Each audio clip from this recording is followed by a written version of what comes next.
감성경제방송 돈다방 미쓰리 7월 13일 수요일 방송 시작하겠습니다. 제가 지금 방송을 녹음하고 있는 시간은 오전 11시 6분이고요. 지금 밖에는 비가 많이 내리고 있습니다. 잠시 전에 한국의 7월달 금융통화위원회에서 50bp 빅스텝 금리 인상을 단행했습니다.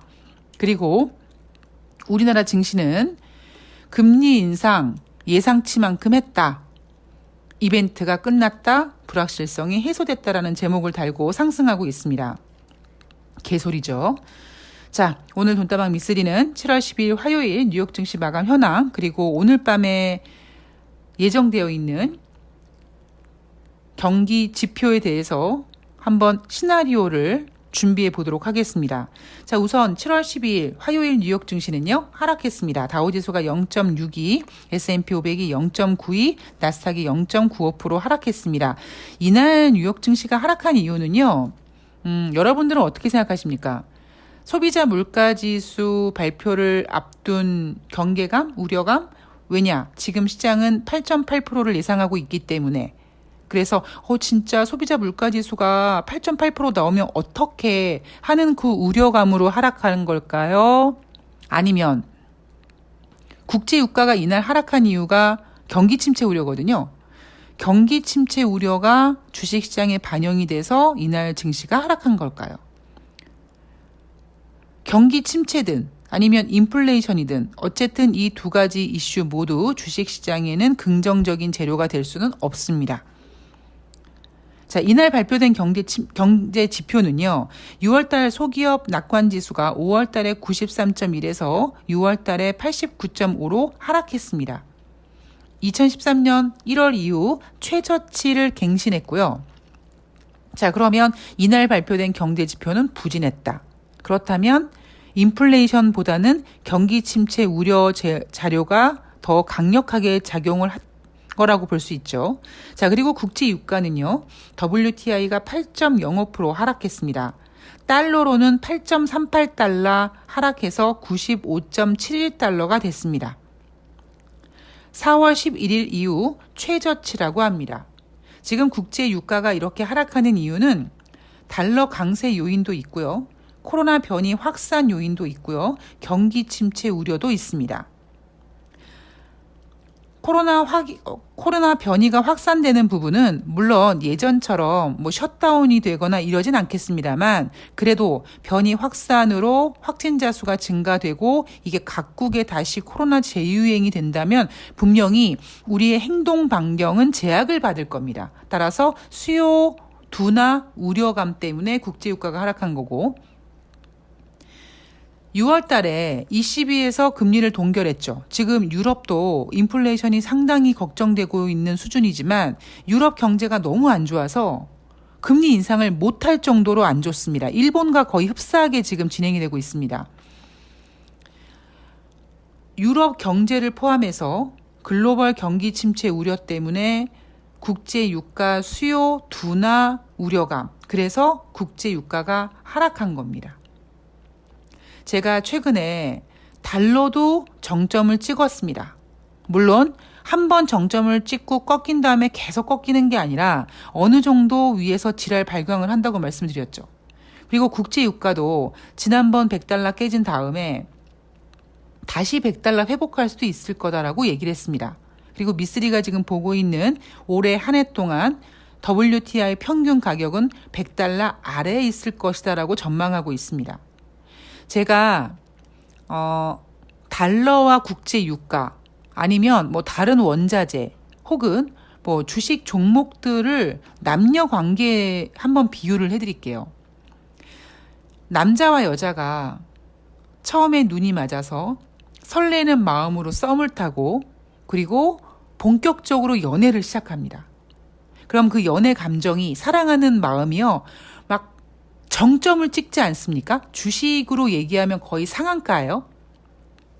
그런데 어떤 책에서 남녀 사랑의 그 유통기한이 1년 6개월이라고 하는데 1년 6개월이라고 하는데 1년 6개월인지 10년 6개월일지 모르겠습니다만 어쨌든 인생이나 주식이나 남녀 사랑이나 뭐든지 계속 가는 건 없잖아요.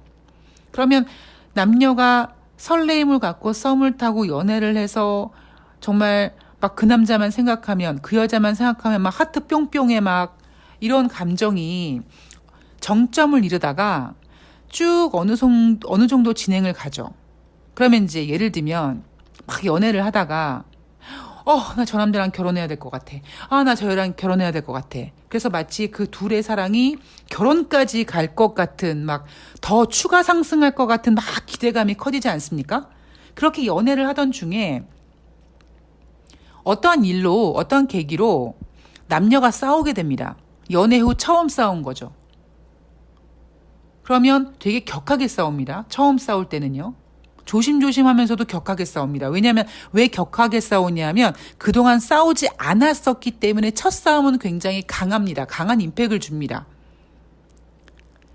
그런데 남녀 연애 관계에서 싸운 다음에 화해하면 그 사랑하는 감정이 그 이상을 향해 달려갈 때가 있거든요. 그래서 남녀가 연애하다가 우리의 사랑은 이제 결혼까지 갈 수 있어. 계속 우리의 사랑은 상승할 거야 라고 생각하고 있는데 어느 순간에 남녀가 싸우고, 그래서 싸울 때 얼마나 상대가 믿겠습니까? 그러다가 안 좋은 감정들을 가지고 있다가 화해를 하면 다시 예전에 느껴보지 못했던, 예전에 핑크빛 장미였던 그 사랑의 색깔과는 다른 또 다른 색깔의 사랑을 느끼게 되죠. 그런데 이미 싸워왔잖아요. 그럼 이제 그렇게 싸우면 시간이 지나가면 싸움의 빈도가 잦아지고요. 빈도가 강해집니다. 그래서 처음에 싸울 때는 상대에 대한 서운함이죠. 그런데 시간이 지나가면 옛날에는 느끼지 못했던, 옛날에는 그 상대 남자, 상대 여성이 약간 좀 부족한 부분도 귀여워 보이고 서투른 것도 예뻐 보였는데 어느 순간부터 저 등신은 왜 저것도 못해? 왜 쟤는 왜 저러니? 이렇게 상대방의 이제 단점이 보이기 시작합니다. 단점이 보이지만 단점이 보인다고 당장 헤어지는 건 아니잖아요. 그러면 단점이 보이다가 또 어느 부분에서 싸움이 생기면 또 싸움이 생기다가 화해를 하지만 그 화해되는 감정은 첫 싸움과는 다르고 처음의 장밋빛 감정이랑은 전혀 다른 색깔이 나옵니다. 그렇게 싸움을 하기 시작하면 나중에는 사랑하는 남자든 사랑하는 여자든 싫어지죠.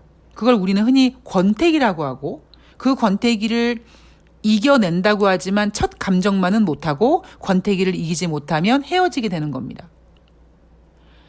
지금 국제 유가가 $100까지 120달러까지 갔었잖아요. 전문가들이 150달러까지 가잖아요. 그러니까 150달러까지 가는 건 남녀가 만나서 결혼까지 갈 수 있다라고 그림을 그린 거고, 저는 아니야, 이제 꺾일 거야. 그래서 올해 평균 국제 유가가 $100 아래로 갈 거야 라고 아주 못된 마음을 먹은 거죠. 결국 그 남녀가 헤어질 거라고 마음을 먹은 거죠, 저는. 그러면 지난번에 $100가 한번 꺾였습니다. 그때 $100가 깨져서 $107로 마감을 했죠. 제가 뭐라고 했냐면 여러분 다시 $100 갈 수 있습니다라고 했습니다. $100가 처음 깨졌을 때는 충격이지만 다시 이제 화해를 하고 $100를 회복한 거죠. 그런데 그 이상의 감정은 나오지 못합니다. 그리고 이번에 다시 꺾였는데 지난번보다 더 많이 하락해서 $95까지 내려왔습니다. 제가 그래서 달러나 국제 유가나 계속 강세가 될 거다, 당분간 강세가 유지될 거다라고 하는 전문가들의 개소리 말고 미스터리는 위에서 다시 $100 회복하고 뭐 달러 같은 경우는 뭐 $1,300 회복하고 그런 관계에서 당분간 지랄 연병하다가 꺾일 겁니다라고 얘기하는 것이 바로 그런 얘기입니다. 자, 이해가 좀 되셨을 거라고 보고요. 자, 저는 지금 미쓰리가 생각하고 있는 시나리오는 이겁니다. 오늘 밤에 발표될 소비자 물가지수가 전월과 동일한 8.6% 혹은 8.5 정도 나오지 않을까. 왜 그렇게 보냐면 얼마 전부터 뭐 길게는 뭐 3개월, 짧게는 2개월 전부터 정점을 찍고 꺾였던 소비자 물가 지표가 사람이나 주식이나 한쪽 방향으로만 계속 가는 게 아니라 중간에 살짝 이렇게 고개를 들 때가 있다. 그래서 5월 달에 발표된 8.6%는 정점을 찍고 꺾이기 시작한 인플레이션이 발악을 해서 나온 8.6%다. 그렇다면 미쓰리의 그 시황대로 조금 더 이야기를 진행해 본다면 오늘 밤에 발표될 소비자 물가지수가 8.6%, 전월과 동일한 거. 경제에서는요, 전월과 동일한 것도 둔화된 겁니다. 그러면 8.6%가 나오든 8.5%가 나오면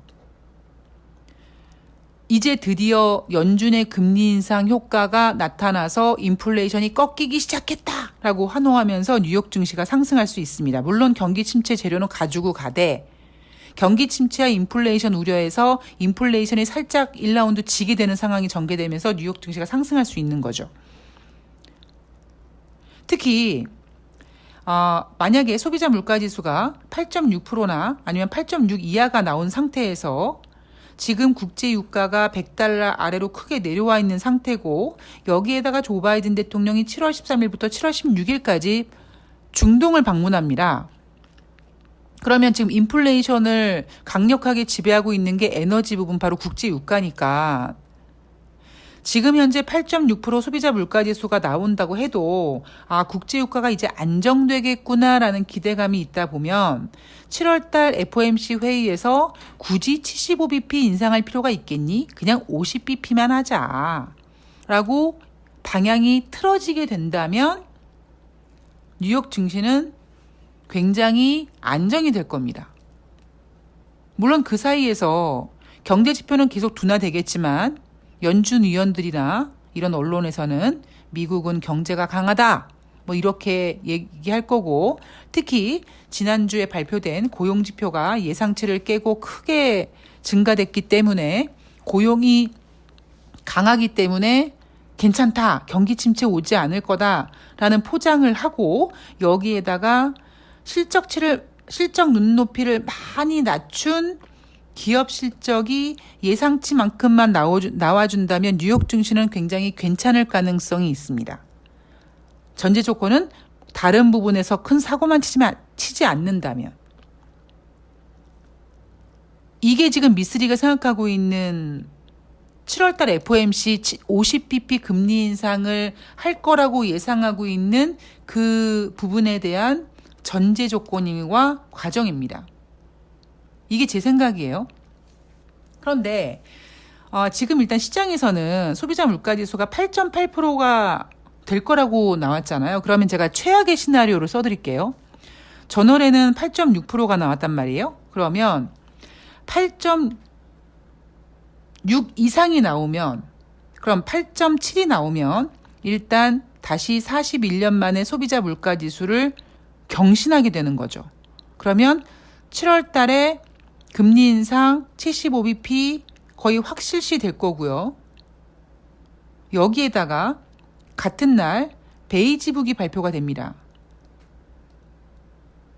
미국의 12개 지역의 경기 동향을 얘기해주는 베이지북이죠. 겉표지가 베이지 색깔입니다.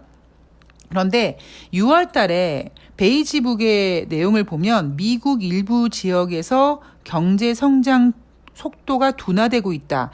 이 속도에 대해서는 약간 또는 완만한 속도라는 표현을 썼습니다.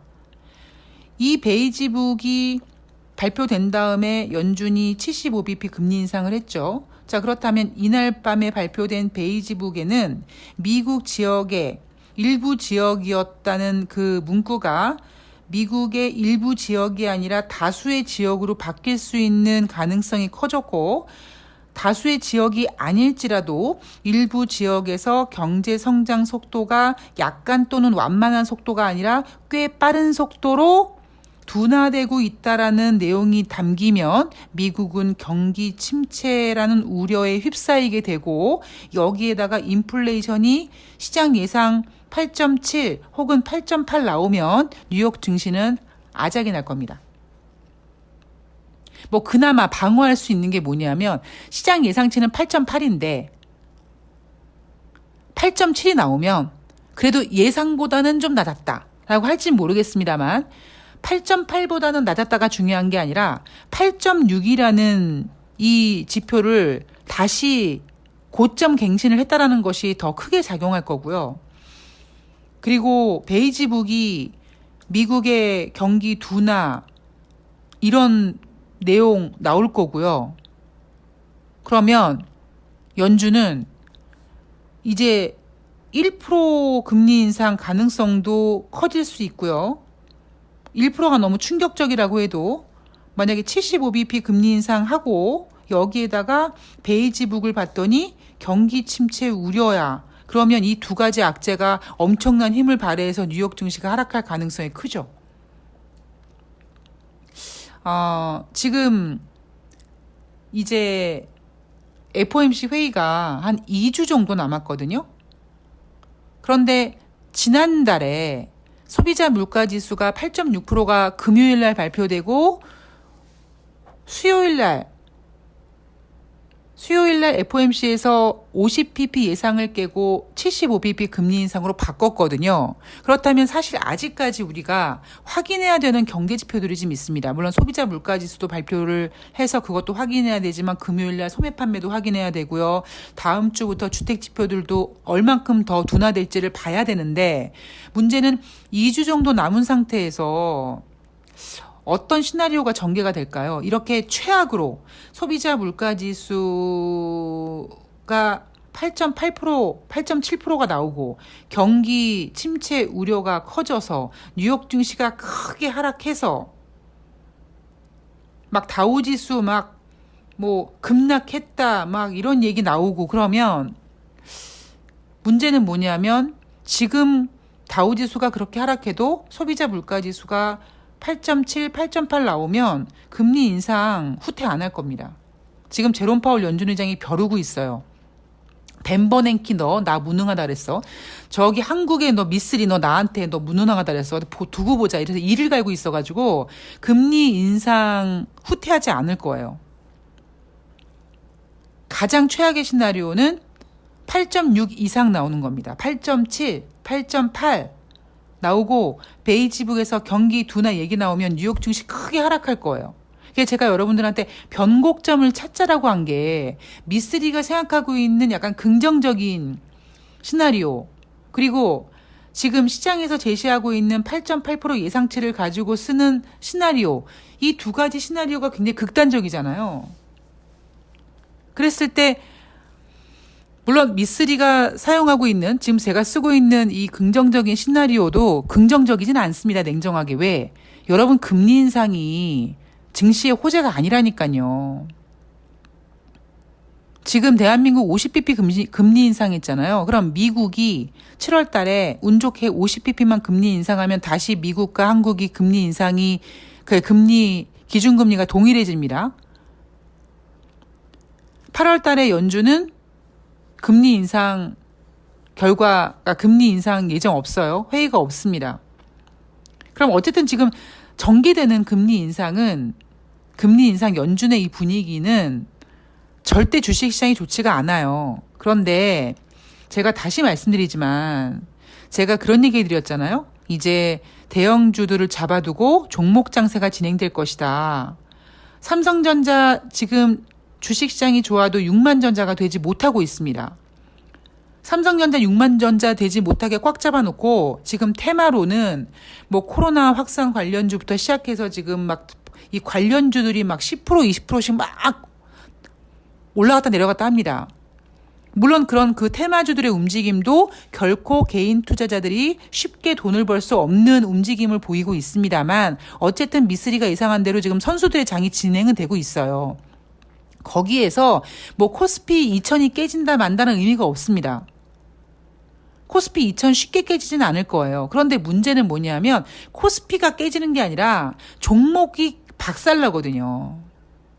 그러니까 저는 그걸 걱정하는 거죠. 여러분 코스피 뭐 1000포인트 간다고 올라갈 종목 안 올라갈 것 같습니까? 안티 코스피 이런 종목들 얼마나 많은데요. 주식시장에. 그러니까 미쓰리가 만약에 예상대로 전월과 똑같다. 8.6% 정도 나왔다. 혹은 8.5%가 나왔다. 그러면 국제 유가 하락과 함께 연준에서 75bp가 아니라 50bp 금리 인상할 가능성이 굉장히 커지는 겁니다. 그럼 증시가 빨리 안정될 거예요. 빨리 안정은 되지만 여러분, 제가 얘기하는 변곡점은 방향을 트는 건데 방향이 튼다고 막 다시 막 2800 그렇게 못 가는 거예요. 분명히 지수는 잡아놓을 겁니다.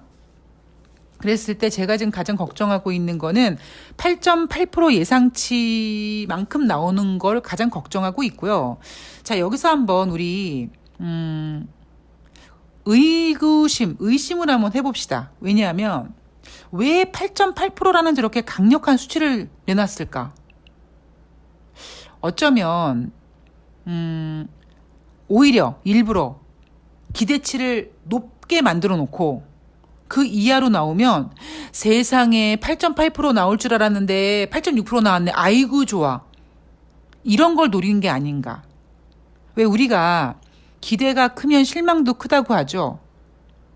제가 몇 번 그러니까 예를 이렇게 여러분들께 드려놨던 케이스가 공부를 늘 전국 1등만 해. 전교 1등만 해요. 근데 전교 2등을 어느 날 했어. 걔 부모는 아마 세상이 무너진다고 생각할 겁니다. 항상 1등만 하다가 2등을 했는데. 그죠? 그런데 만약에 꼴등을 했는데 어느 순간 에이, 쟤 또 이번에 꼴등하겠지라고 했는데 이번에 중간 정도로 성적이 좋아졌어요. 그럼 굉장히 잘한 것처럼 느껴지지 않습니까? 훌륭하다고 우리가 칭찬해주지 않습니까? 그래서 저는 시장치나 뭐 주식시장에서 경제지표에서 기업 실적에서 시장치, 예상치 이 부분을 전 개인적으로 양아치라고 합니다. 왜냐하면 그 예상치에 부합했다, 예상치에 못 미쳤다, 예상치를 초과했다 이런 발언들로 실질적인 지표를 가지고 투자자들을 왜곡시키는 경우가 생기거든요. 그래서 8.8%라는 기대치를 왜 이렇게 높여놨을까? 혹시 8.8% 밑으로 8.6% 나왔을 때 크게 좋아하려고 일부러 저것들이 저러나? 라는 의심도 한번 해봅니다.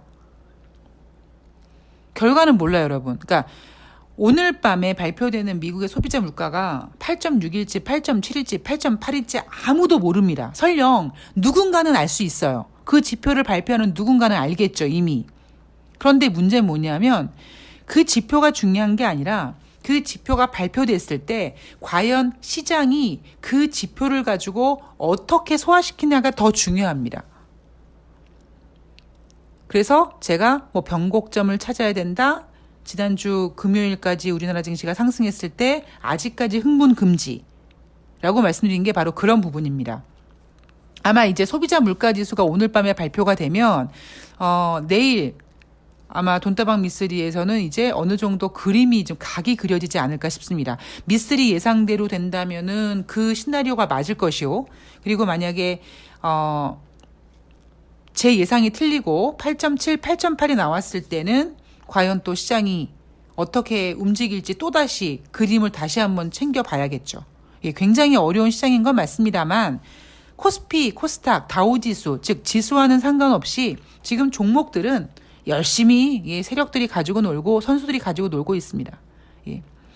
자, 시장 대응 잘 하시고요. 아직까지 흥분 구간 아닙니다.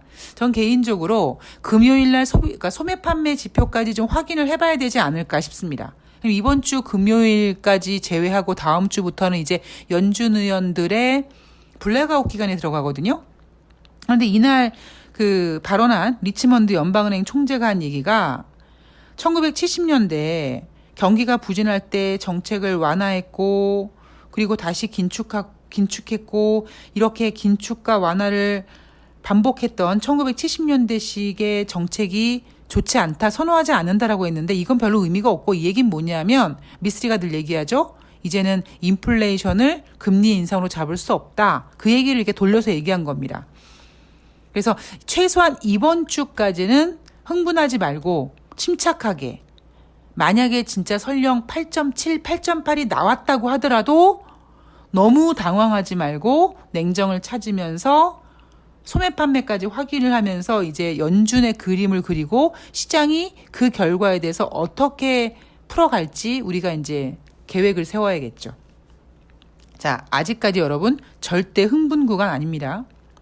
오늘 한국은행이 50bp 빅스텝을 단행했어요. 시장은 이벤트가 끝났다고 불확실성이 해소됐다고 하면서 시장이 상승한다고 합니다. 지금 현재 코스피가 16포인트 올라서 2334포인트인데 내일 옵션 만기일도 있고요. 이 빨간 지표에 절대 흥분하실 필요가 없습니다. 대한민국 50bp 금리 인상, 앞으로 이 50bp 금리 인상이 경제에 줄 영향을 고려해 보셔야죠. 물론 어제 방송에서 말씀드렸듯이 진짜 자산시장 버블의 붕괴는 주식이 아니라 부동산입니다. 부동산은 아직 시작도 안 했어요. 주식은 금방 현금화가 돼서, 그리고 주식은 심리가 굉장히 빨리 반영이 돼서 주식 시장이 먼저 붕괴되고 크게 붕괴되는 것처럼 보이지만 여러분, 부동산 시장이 붕괴되면은요, 주식 시장 흔들리지 않습니다. 부동산이 힘들지. 자, 일단 오늘 발표 보고 제가 내일 돈다방 미쓰리에서 어떤 그 결과물과 그다음에 결과에 대한 해석과 앞으로에 대한 움직임을 조금 더 고민해서 전해드리도록 하겠습니다. 비가 많이 오는데요. 비 조심하시고요. 오늘 남은 하루 행복한 하루 되세요. 고맙습니다.